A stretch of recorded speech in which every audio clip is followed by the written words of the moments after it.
In this video we're going to look at the machines I use for wet polishing the stone, granite and slate. Wet polishing is important because you get a really good finish and it suppresses the dust. You could conceivably dry polish stuff, but you've still got to wash it off to get rid of the dust off of the stone because brushing won't do the job. So you might as well bite the bullet and set yourself up to polish the stone wet, or hone the stone, slate and granite wet. And I'll show you the machines I use and we'll discuss one or two options. This machine here is the machine I use mostly. You could conceivably run the whole of your business just using one of these. It's the Flex and the model is the L12-3. Flex tools are expensive. They're professional German built tools and I've been using them for years and I can't ever recall having a complaint about them. They're really good tools, but they do come at a price. This is the cheapest of the 4-inch sanders in the range, and currently this would cost you £370 including VAT. Whether it's worth it or not, we'll discuss later. It's a 110 volt machine. For safety reasons, I personally think you should equip yourself with a transformer and use nothing but 110 volt machines. They're a little bit more expensive sometimes, but they're much safer when you're mixing water and electricity. This particular machine is, as I said, it's the cheapest of all the Flex water-fed machines, and that's because it doesn't have any speed control, no variable speed. I had to replace both I've got another big one and I'll show you in a minute. I had to replace them both at the same time and I decided not to spend the extra money, and I can honestly say I haven't missed it. I think you'll pay another £50 for this if you have a variable control. I don't think it's worth it. That's my personal view. The machine gets its water from this hose, which in my case is pumped from a reservoir, runs under here into this area here, and then the water comes out of the spindle. If I show you the spindle, there's water holes here, and it comes out the end of the spindle, and that's it really. It's a dead simple machine. Would be if I turned it on.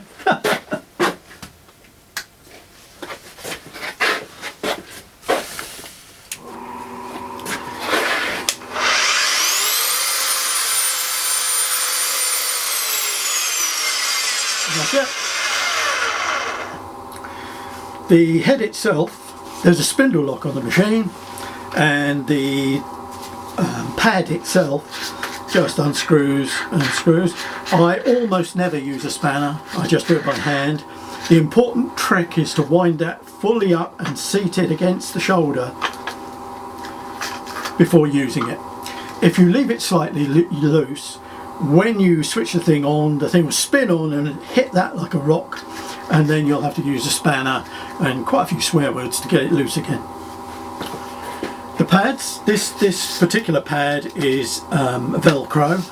In America they're called hook and loop, and the discs simply stick on like that. And they're very good. They don't come loose, there's no problem in using them, and they're very quick to change. And we'll talk about discs more in a minute. I'll show you my other sander, which is also a Flex, which is this one, this big beast here.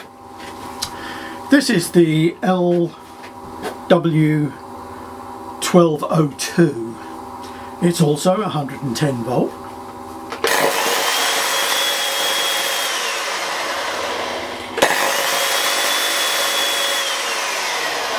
I reckon it needs the brushes replacing, but it's a heavy duty machine. It's very heavy to use. The advantage of having a machine like this is if you intend to do rough grinding, this is the sort of thing you want. If you try to do, for example, you might get a bit of riven slate or a bit of riven York and you want to smooth the face off. Or you might get a boulder and you want to shape a face onto it. If you're doing that kind of work, then this is the sort of machine you need ideally, because you will knock the small one out. Apart from that, it's pretty similar. The only difference is the water feed on this one goes down and through the spindle. But apart from that, and again, this is the cheaper one of the, they do a more expensive version than this with variable control. This one's bad enough. This one's about 480 quid, including VAT. The one with variable control would cost you another 50 quid on top. And as I say, I've never, for years now, I've been using these, and I've never missed the variable control. So you pay your money and you take your choice. The one thing with this machine that differs from the smaller one is it hasn't got a spindle lock. So you always have to take the grinding discs off using a pair of spanners. This disc on here that sits on here all the time, because I usually use this for rough work, this is a cut grinder with big heavy duty diamond impregnated bits on there, and that's a real graunching tool. You wouldn't have one of those unless you really needed it. What we'll do now is I'll set the camera up and we'll have a look at the discs I use. The actual process of grinding or polishing is fairly straightforward. You probably already know this, but what you do is you start with your coarse discs. In this case, the coarsest I normally have is 50 grit, which is very coarse. You would then change to the 100 grit, then 200, 400 and 800. Now in my case, they're the only sizes that I use. Partly that's because I don't do any marble. If I was polishing marble, I would probably have to add something like a 1200 or a 600 grit on to this set of pads. But I don't do any marble work. And for granite work, I use a completely different set of discs, which I'll show you in a second.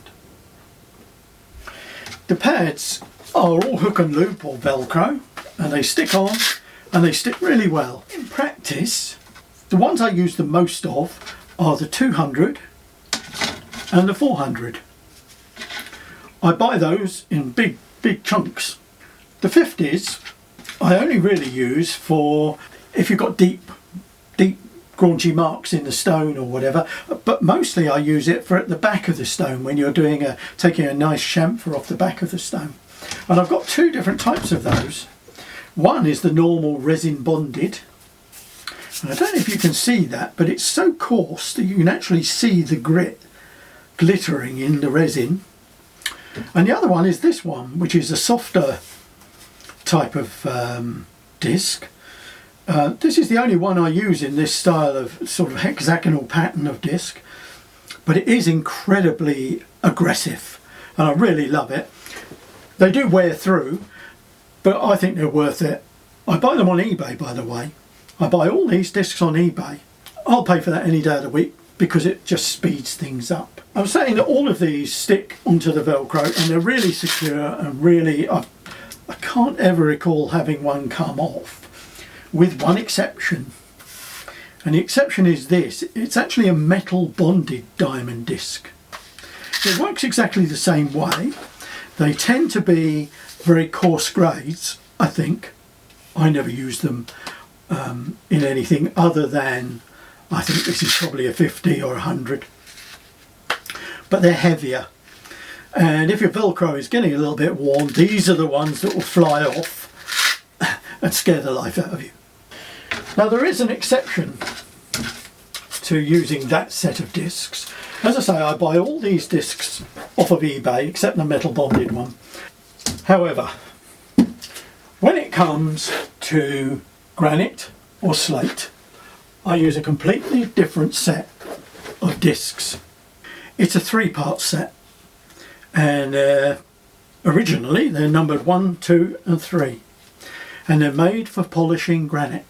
If you were to use the standard diamond discs to polish granite, you would have to start with a 50 and go right the way through the set and probably have to finish off with something like a 1600 grit. So probably 6 or 8 discs to get a decent polish. With these ones, with these specialist discs, you only use the 3, so it speeds that process up enormously. You have to buy these from a specialist stone supplier. I get mine from Stone Tools, and you can find them online, and they've got a catalogue there, and you simply look through and look for a 3-part set of these diamond discs for polishing granite and buy them, because they save you tons and tons of time and make polishing granite edges pretty easy. If you've seen in the module on polishing on granite, making a granite house side, you'll see me using these, and you'll see that it's pretty straightforward and pretty easy and pretty quick. So that's it. There was one other thing I meant to mention about using the big grinder that I've got. You can also buy these polishing pads in a 5-inch size. You may even be able to get them bigger, and that machine will do that. And the times I've used that, for example, I had a big contract to do 80 paving stones, all engraved in York stone, quite big things. And I just used the heavy grinder for that right the way through, because I think a job of that size and that scale would have burned out this little one, or contributed to burning out the little one. So that's another handy thing to remember about you having a big grinder. And the other thing about having 2 grinders is you've always got to back up. When one packs up, the other one's usually still going. It's a useful bonus.